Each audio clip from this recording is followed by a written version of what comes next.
You put them both under there?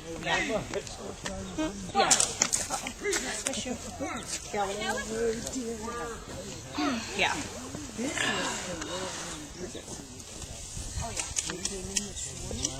There you go. That'll work. I like that. Okay. But you're going back. Yeah, that'll work. That's good. Oh, cool. That's so neat. I love that. Who worked with your dad at the Gleaners? Your dad worked with them at the Gleaners. Yeah, years and years and years. And this is Colleen. She was the one that lived in Middletown.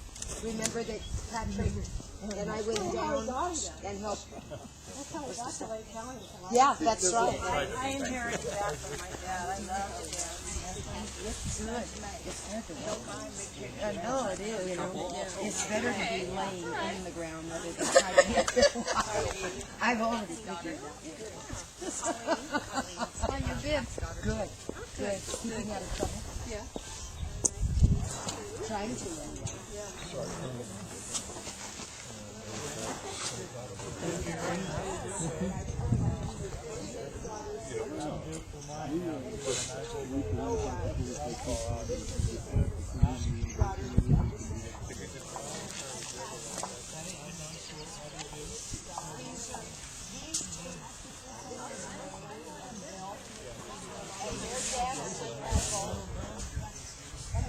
These folks are from the east. Where Patrick, you know, volunteers. It's hard to find a good They picked the wrong one. Well, you know, They say I'm going by the. I didn't realize I'd been around long enough.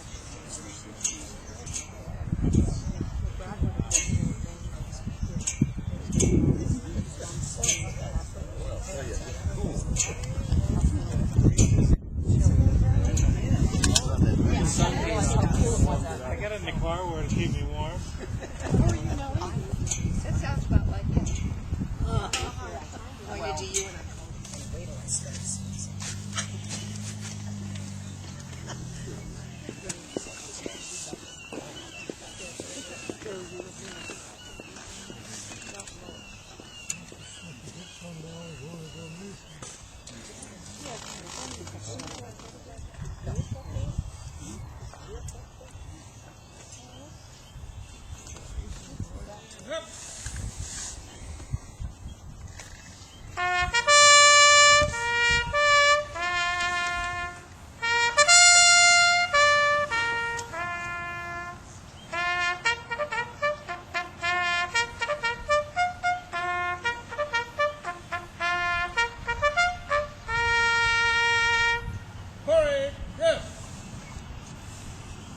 Good afternoon. I'm Captain Hughes, United States Navy, retired. I serve as chaplain for the United Veterans Council Funeral Honors Team, a team made up of volunteers, veterans, the armed forces, all of the branches of the armed forces of the United States. President John F. Kennedy once said, "A nation proves itself not only by the men it produces, but also by the men it honors, the men it remembers." Today we're here to honor such a one, Kevin Patrick O'Connell. Pat, as he was known, passed away June 13th, 2011, at the age of 82. A retired electrician, Pat was a Moose Lodge member, a volunteer for Gleaners, and an avid dancer. He is survived by 6 children: Patty, Michael, Kathy, Colleen, Kelly, and Brian. 5 grandchildren and 1 great-granddaughter. We veterans are here today to honor him because he too was a veteran. He served in the United States Navy.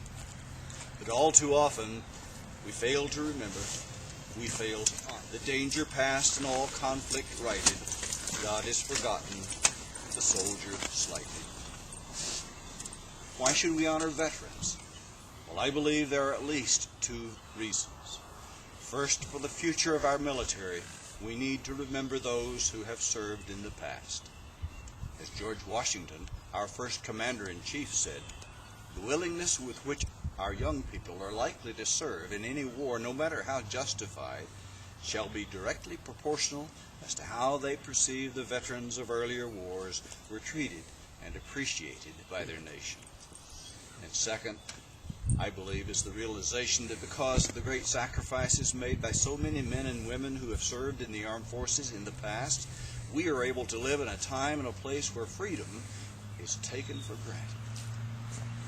The great King Solomon of long ago wrote the following insight: "There is a time for everything, and a season for every activity under heaven, a time to be born and a time to die. And now the time has come to pay tribute to a fallen comrade, a loved one, to remember him because he deserves to be remembered and honored for the service that he rendered to this nation, this community, his family. We honor him as brother in arms. It was William Shakespeare who said in King Henry V, "We shall be remembered, we few, we happy few, we band of brothers." All too often, it seems, we're called upon to say a sad farewell to a fallen from that final roll call. Until then, may we so live that when our time comes, those we leave behind may say of us, as we say now of this departed comrade, "He was an honorable man, a staunch patriot, a faithful defender of freedom." Let us who remain remember that freedom is never free. All veterans gave some, and some gave all to ensure the freedom we cherish. Grief is ever present in the loss of a loved one. The grief we experience at a time like this is healed only by the passing of time and by the application of love. I think the mending of a broken bone is a good analogy for what takes place in the heart after a great loss. After all, what better description of our pain than that of a broken heart? When an arm or a leg is broken, the bone must be set in place. Then, through the healing process that God put in our bodies, the bone actually grows back together again. Eventually, it is just as strong as it was before, indeed stronger. But it takes time and patience, and the process cannot be rushed. In the same way, it is love that sets the heart right again after the pain of death. It is love that brings the healing and renewal of strength. It is love that lessens our pain and helps us persevere. It is the love we feel from others, and love we know is God's gift. Love sets things right and moves us forward little by little, day by day, until all the sorrow transition. Life for us must go on. God is with us, and we need not be afraid. Faith will enable us to face the unknown, and God's love will protect us from despair. Let us be comforted by the knowledge that a man is never really gone while there are those on earth who loved him. A man is never gone as long as there are those who remember him with fondness, and as long as his memory evokes a wistful smile. All who have loved and who have been loved have earned a piece of immortality. As we say farewell to our comrade in arms, it seems good to recall the words of the old soldier, General Douglas MacArthur, speaking to the cadets at West Point. Duty, honor, country. Those three hallowed words reverently dictate what you ought to be, what you can be, what you will be. They are your rallying point to build courage when courage seems to fail, to regain faith when there seems to be little cause for faith, to create hope when hope becomes forlorn. And let us remember the counsel of another warrior of long ago, King David of Israel. The Lord is my shepherd, I shall not want. He maketh me to lie down in green pastures. He leadeth me beside the still waters. He restoreth my soul. He leadeth me in the paths of righteousness for his name's sake. Yea, though I walk through the valley of the shadow of death, I will fear no evil, for thou art with me. Thy rod and thy staff, they comfort me. Thou preparest a table before me in the presence of mine enemies. Thou anointest my head with oil, my cup runneth over. Surely goodness and mercy shall follow me all the days of my life, and I will dwell in the house of the Lord forever. Now render the traditional military salute to a fallen comrade. This consists of the firing of 3 rifle volleys, followed by the playing of taps. When taps starts, if you will, please rise. If you're a veteran, you may render the hand salute. All others, please place your right hand over your heart until taps is finished playing. Then you may be seated. 2 members of the California Honor Guard will come forward, and they'll fold the flag and make the formal presentation of the flag to the one who will receive it. Even though the rifles are a ways away from you, let me caution you that they are very loud, and so be prepared for that report. Army Party Commander, take charge and render the appropriate salute.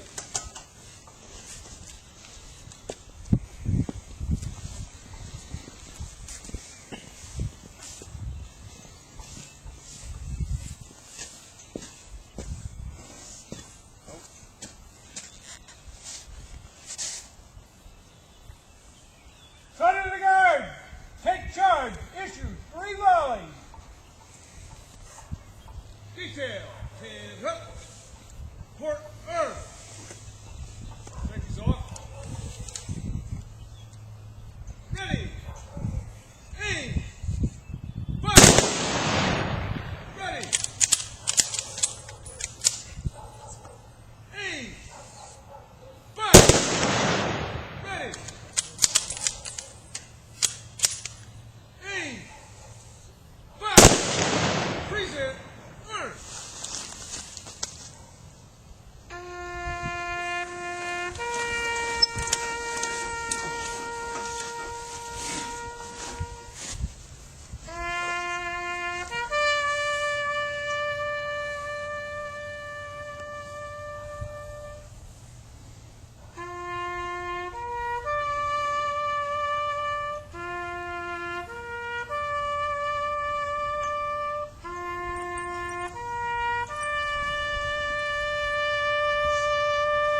Where's your weapon?